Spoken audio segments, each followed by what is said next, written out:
Hey mga ka-EA, support to this video. So dito tayo ngayon sa breeding section natin. So meron tayo dito mga nagbuga na ng para sa kanilang last clutch. At meron na rin mga last clutch na rin yung mga existing young bird nila. Ayan, so ang update. So ito yung off color natin na susunod na ililipad sa susunod na season ng summer or NDR.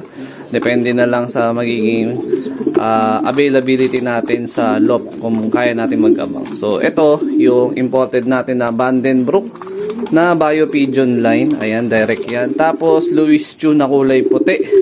Yan, galing kay Idol Madlalove TV. Ayan. So ito yung kinuha namin nung nakaraan na pasyal namin nung February ata or March. Kasama ko si Kumparin Dabarkads. So itong young bird na nandito is second clutch nila. Ayan, second clutch to. Ayan, oh. Ang ganda ng pagka-grizzle. Ayan, ito si Oreo, yung isa, si Cream O. Ayan, kulay cream, tsaka si kulay cookies. Ayan. So, parehas grizzle. Actually, second clutch pa lang to. Yung first clutch, in-acquire sa atin. Itong second clutch, actually, dapat 4 out. Pero nagustuhan ko kasi gusto kong maglipad ng gantong kulay. First time. So, parehas sila paaamuhin natin. Next week na yung walay na itong mag-nestmate. Tapos, yung upcoming na last clutch na ibubuga nila is 4 out natin. Kaya abang-abang na lang kayo. Possible magbuga na rin yan this week yung mag-pairing na to. Last clutch na nila. Pagkatapos nung last clutch, syempre, pahinga na. Halagin na natin sa stock bird itong Louis Chu. Or pwedeng ito. Pero, ang plano ko kasi, ang ilalagay ko sa mga stock bird muna is puro kak. Tapos stock dito mga hen, tas wala silang mga kasama, walang kapares, no? Ayan, so ito yung stock bird natin na kak, dalawa na lang yun nandito. Kasi yung foundation kak natin na producer natin ng Javier Leyte, hiniwalay ko. Kasi ang lakas talaga nito mga mang baraw. Buling-buli sa kanya yung mga stock bird kak doon. Hindi nakakakain dahil sa kanya. Ayan, 2017 ring banded PHA ito. Yan, shoutout kay Sir Michael Tolentino. Ito, pinagpapahinga ko na rin dahil sa susunod ng breeding natin, hahanapan ko siya ng magandang pairing. No? So, yung apo niya na nag-result sa atin ng Javier Leyte finisher nitong kakatapos lang na south nitong nakaraan, yun yung plano kong ibangga. Ayan. So, ito yun. Ito yung apo niya. Yan. Javier Leyte finisher natin to. Rektang anak naman to ni Batusay.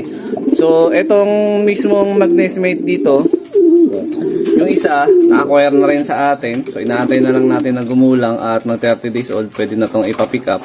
Tapos yung isa, panlipad natin, nakaklabring natin yan ng SJDM RPA. Hihirit pa tayo ng isang clutch nito kasi meron pa nagre-request ng bloodline nila Pero sabi niya kasi, by next year pa. Pero sabi ko, i-PM na ako by November para ma-line up ko na nga siya. Kasi nga, ang plano ko dito is last clutch na nga ito. Tapos, buburuin na natin si Lady May na to para maikondisyon. At yung bangga na gusto kong mangyari is gagawin ko na siguro next year na yan, malamang. Either mga January or February. Sa pinaka-best breeding natin yung gagawin natin ngayong susunod na season. Kasi magsusuksok din ulit tayo ng mga panibagong mga MacArthur banded. No? So, mas dadamihan na natin yung MacArthur banded kasi nung last time, 4 lang yung sinuksukan ko ng MacArthur banded. Nag-overfly yung 2. So, ang existing natin sa flyers loop, 2 na lang. No? So, target goal natin, makasali tayo ng MacArthur. At target goal natin, makapagpa-MacArthur finisher tayo sa mga susunod na season ng PHA MacArthur. Yan.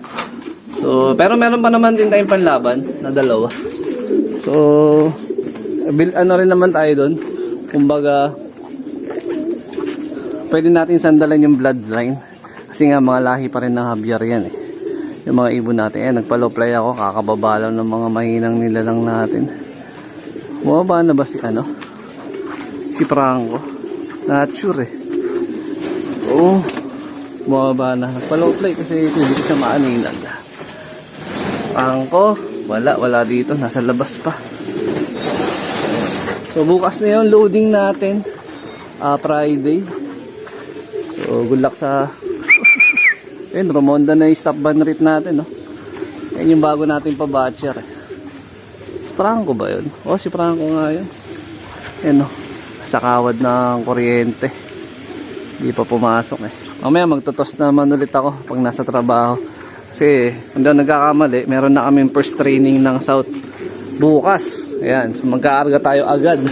Excited na tayo mag-South. Pero meron pa tayong lalaro ng ano eh, ng North sa BBCM. Bukas ngayon loading. Ayan. So update ko na lang sa susunod na content natin regarding sa kondisyon ni Franco, kung goods ba siya.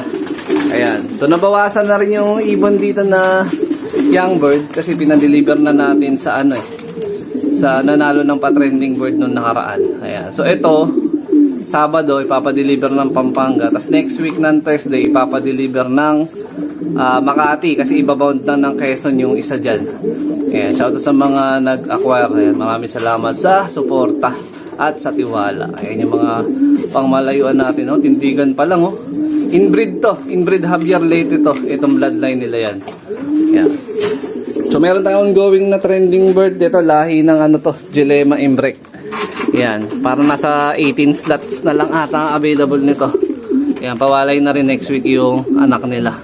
So konti na lang yung bakante natin. Kaya kung gusto nyo humabol, ayan. PM na kayo sa ating Facebook page. A few moments later. Bali ito ibibigay natin sa flyer section natin. Ayan, All Herbs Probiotic. Yung for available natin na pangbenta ng All Herbs, ano lang talaga yung 500 ml. Ito, sariling stock lang to. No? For usage ko lang to. Pero may mga stock pa tayo, parang nasa less than 15 or less than 20 bottles na lang ng 500 ml. So, ito yung ibibigay natin. Halo natin sa ubig nila. Ayan o. All Herbs Probiotic. Kasabayan nito yung mga bagong gawa ko nung nakaraan na nasa tindahan. Ayan, buksan natin. Tingnan natin kung may espiritu pa yung ganito. Pero araw-araw naman natin ito pinapasingaw kasi nga ayan, mahirap magkaroon ng pressure yung ano eh. Ayan na. Umaakyat na yung espiritu niya. Bag. Ayan na. Hanggang laitin na oh. Oh. Meron pa rin. May espiritu pa rin. Ayan oh. Bag. Bumubula-bula na. Umaakyat na. May mga namumuo kasi dun eh. Sa ilalim. Saka natin alugin. Ayan. Kasi baka biglang pumutok eh. Ayan. At least may espiritu pa rin siya. Pero minsan nawawala rin talaga yung espiritu niya pag medyo may katagalan na. Ayan. Lagay lang tayo. Tansya lang. Ayan. Okay na yan. Para sa mga pliers lang naman yan eh. Tapos